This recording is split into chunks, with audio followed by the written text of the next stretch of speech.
বেসরকারি মালিকানাধীন অ্যাম্বুলেন্স সিন্ডিকেটে সাভারেও বেহাল দশা। ভাড়া গুনতে হয় দ্বিগুণ বা তিনগুণ। রয়েছে রোগীদের ভোগান্তি। সাভার এনাম মেডিকেল কলেজ ও হাসপাতালের সামনে থেকে বিস্তারিত জানাতে যুক্ত হচ্ছেন প্রতিনিধি কামরুজ্জামান। কামরুজ্জামান, এই যে সিন্ডিকেট, এটি কারা করছে এবং এ নিয়ে কোনো ব্যবস্থা কেন গ্রহণ করা হচ্ছে না, জানাবেন। ধন্যবাদ শাকিলা। আমি এই মুহূর্তে রয়েছি একদম সাভার যে এনাম মেডিকেলের সামনেই কিন্তু আমি রয়েছি।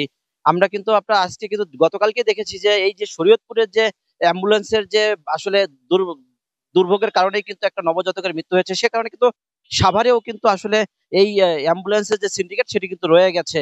আমরা এই রয়েছি একদম একটা এনাম মেডিকেল, সবচেয়ে অনেক বড় একটা মেডিকেল। সেখানে প্রচুর রোগীর কিন্তু সমাগম হয় সবসময়, প্রতিনিয়তই। কিন্তু এইখান থেকে রোগীর যখন বেগতিক হয়, ইমার্জেন্সি হয়ে পড়ে, তখন কিন্তু নিয়ে যেতে হয় যে অ্যাম্বুলেন্সে করে। তাকে রোগী নিয়ে যেতে হয় ঢাকা মেডিকেল থেকে শুরু করে সোহরাওয়ার্দী বা অন্যান্য মেডিকেলে যেখানে প্রয়োজন। কিন্তু সেই এই যে অ্যাম্বুলেন্সের যে যে ভোগান্তি, এটি কিন্তু যে সিন্ডিকেট, যে কারণে কিন্তু এটা রোগীদের কিন্তু অনেক ভোগান্তি পোহাতে হচ্ছে এবং ভাড়াও কিন্তু রয়েছে অনেক দ্বিগুণ। আমরা কয়েকজনের সাথে অ্যাম্বুলেন্স যারা পরিচালনা করে তাদের সাথে কথা বলেছি এবং ব্যক্তিগতভাবে ফোন করেছি। তারা বলেছে যে এই যে অ্যাম্বুলেন্স যে এখান থেকে যে নেওয়া হয়, সেই অ্যাম্বুলেন্স কিন্তু এই যে কোনো জায়গা থেকে যে কেউ ইচ্ছা করলে নিতে পারবে না। এই শুধু এনাম মেডিকেলের যে ছাতির নিচে এখান থেকে কিন্তু অ্যাম্বুলেন্স নিতে হবে।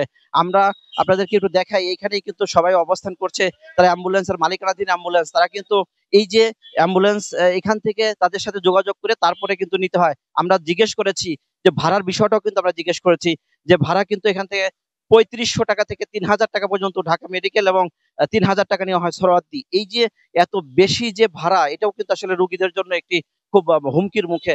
তো এই যে অবস্থান, সেটি কিন্তু শুধু এই এনাম মেডিকেলই নয়, এখানে সাভারে কিন্তু অনেক হসপিটাল রয়েছে। প্রত্যেকটা জায়গা থেকে কিন্তু এই আশেপাশে বিভিন্ন জায়গা থেকে যখন অ্যাম্বুলেন্স কল করা হয়, তখন কিন্তু এই ভোগান্তির চিত্র কিন্তু চলে আসে।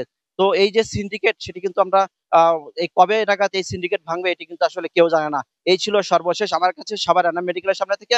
আমরা ফিরে যাচ্ছি স্টুডিওতে শাকিলার কাছে। শাকিলা।